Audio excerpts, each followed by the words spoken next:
Hello, everyone, and welcome to my chaotic little corner of the internet. My name is Becca, and today I wanted to do the mid-year book freakout tag. Now, I know I'm a little late, just a little late. It's like mid-July, but hear me out. Time is fake. It's fake. We made it up. So, like I said, it is midway through July already. I have my laptop over here with 13 questions pulled up.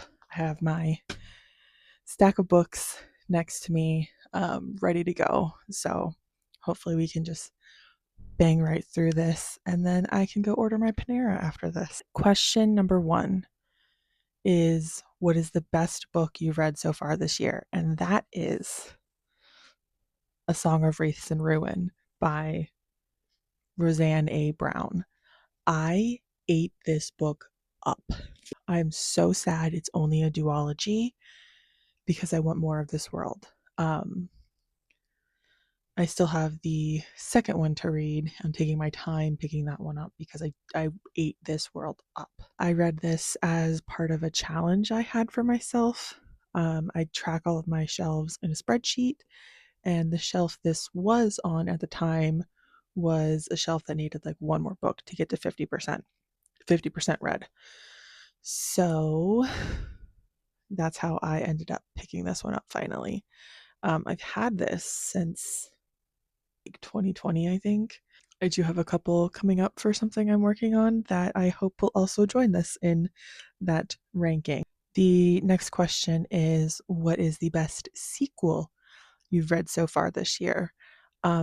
I'm really bad at sequels, but I did finally pick up Good Girl, Bad Blood. This is the sequel to A Good Girl's Guide to Murder. And I picked this up also as part of that 50% challenge I had for myself. And I loved this. I listened to it audio. I tandem read it. So I mainly listened to it on audio. But I read some of it physically. But it's such a cool read. It's definitely multimedia where it's like I'm having a total brain fart. It took me like 4 years after reading A Good Girl's Guide to Murder to pick this one up. So maybe in another 4 years I'll pick up the third in the trilogy. The next question is, what is a new release you want to read but haven't? I have two, and of course I own them naturally. And the first is The Red Winter by Cameron Sullivan. Just gotta I love how simple the sprayed edges are, but they work so well. It's a Beast of Gévaudan retelling, and I have heard literally nothing but good things about it.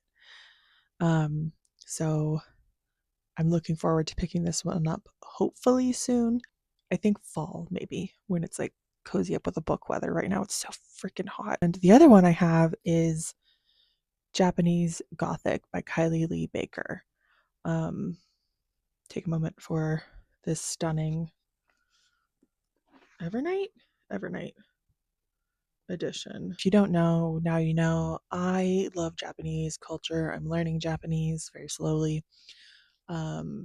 So when I saw this was I think this was the Q2 pick.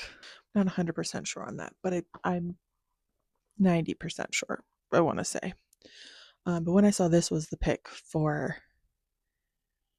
Evernight, I previously had pre-ordered the Waterstones edition because I preferred that edition over the US edition. When I saw this, when I read the hints and I was like, that's Japanese Gothic, I canceled my Waterstones edition, and I don't regret it because this is stunning. Question number 4, what are your most anticipated releases for the second half of the year? And I have 2 of them. Surprise, I can't just do anything in singles. First is The Unknown by Riley Sager. Uh, I love Riley Sager. I read 4 of his books, but I own all of them. The other one is The Velvet Knife by Maureen Johnson, and that will be part of.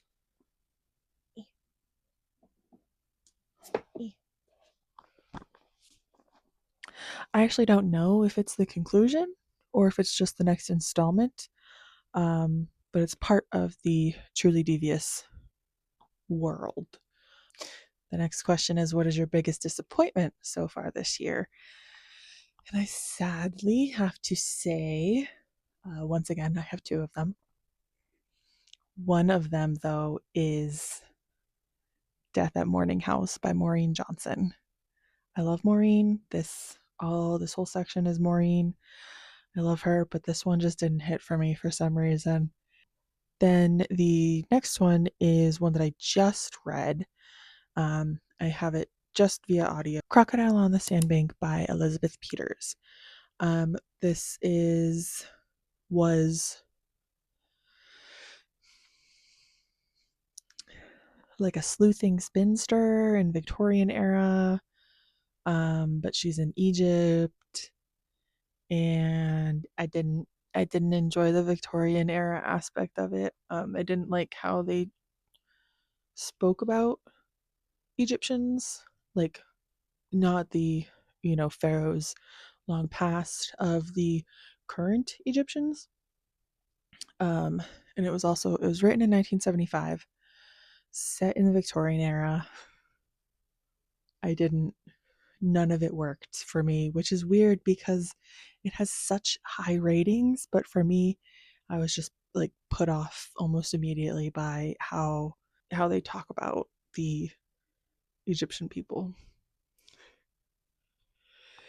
Moving on the flip side of that, what is my biggest surprise of the year? And surprise, I have 2 of them. One physical and one that I read on my Kindle.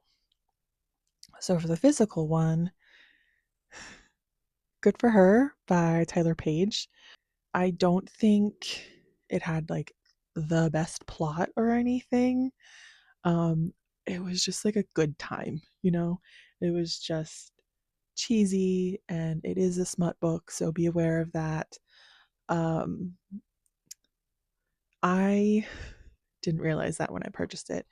It's pitched as a horror romance. Horror, a horror romance. And I just thought it was going to be like, like a cozy little romance with horror elements. No, it's full on smut. Like full on smut. I had a really good time reading it, and that's all that matters. And then my other one, like I said, I read it on my Kindle, and that was Incidents Around the House by Josh Mallerman. Um, I thought this was going to be another hyped up book that I went into and it would be fine, but I genuinely enjoyed it. It was creepy for a lot of it. I genuinely enjoyed the characters, the build up, all of it. I didn't enjoy how it ended, which kept me from giving it a 5-star, but overall, it was still a really good read. The next one is who is your favorite new author, either a debut author or a new to you author? And surprise, I have 2. The first new favorite author of mine is Rin Chipeko.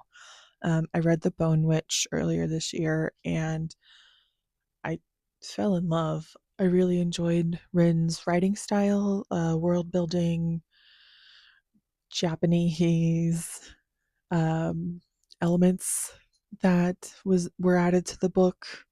Yeah. And then the second one is Craig DeLuey. I read episode 13 earlier this year, and I really enjoyed that.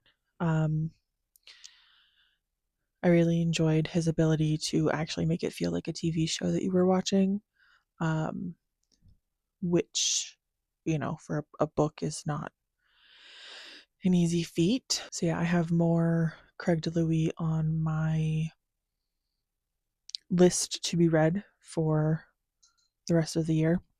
So the next question is, who's your newest fictional crush? Which I do not have an answer for.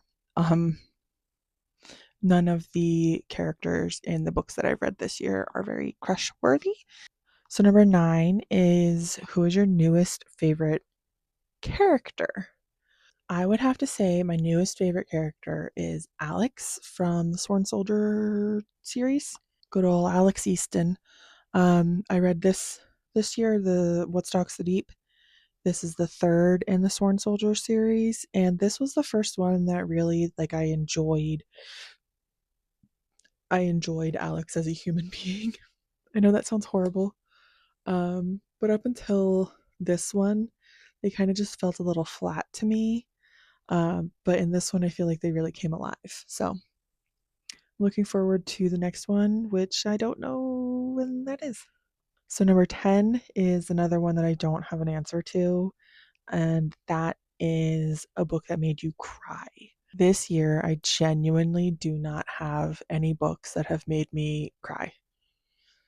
So moving on to number 11, a book that made you happy.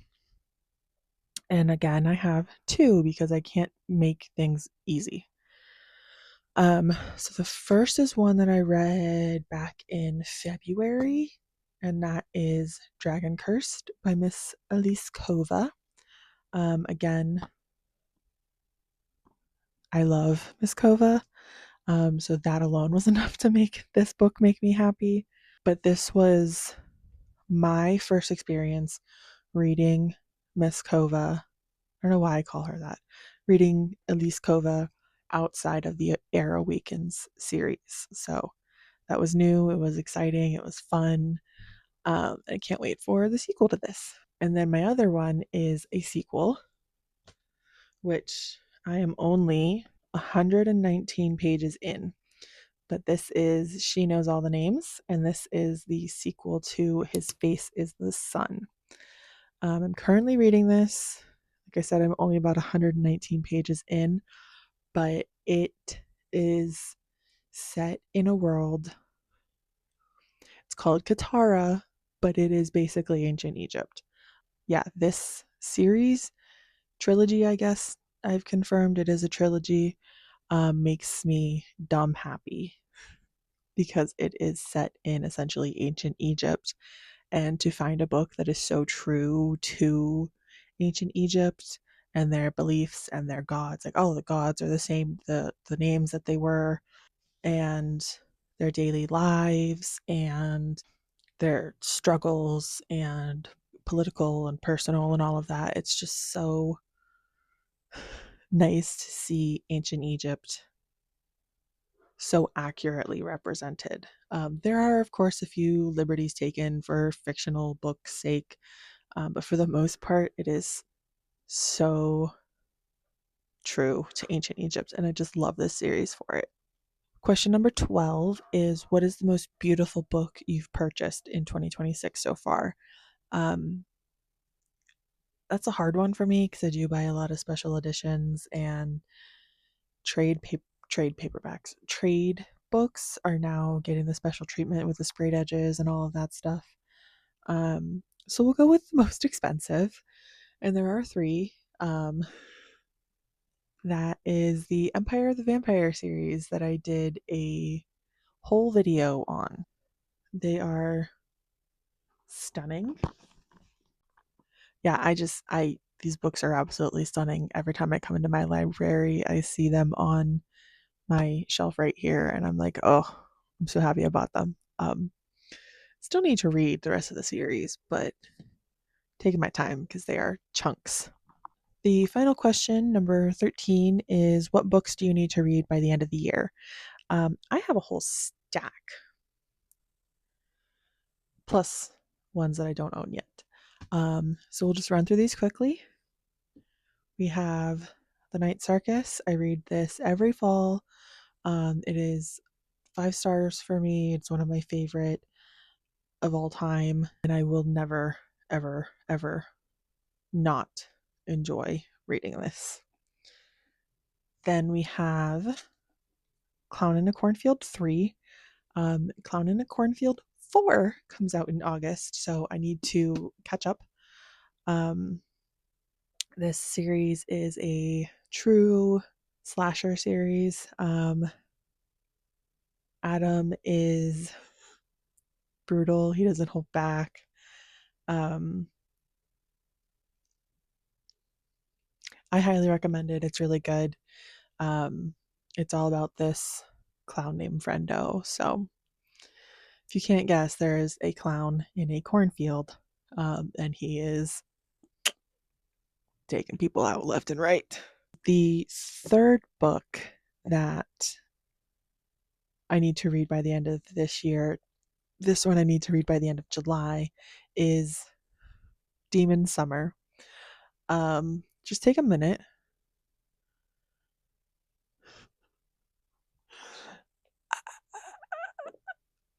It's giving 80s horror cheesy slasher, and that's why I bought it. And I will be taking no questions. Thank you. And then the last physical book that I have that I need to read by the end of the year is The Summer Children by Dot Hutchinson. Dot is messed up in a good way. I mean, not in a good way, but in a good way that it produced 4 really good books.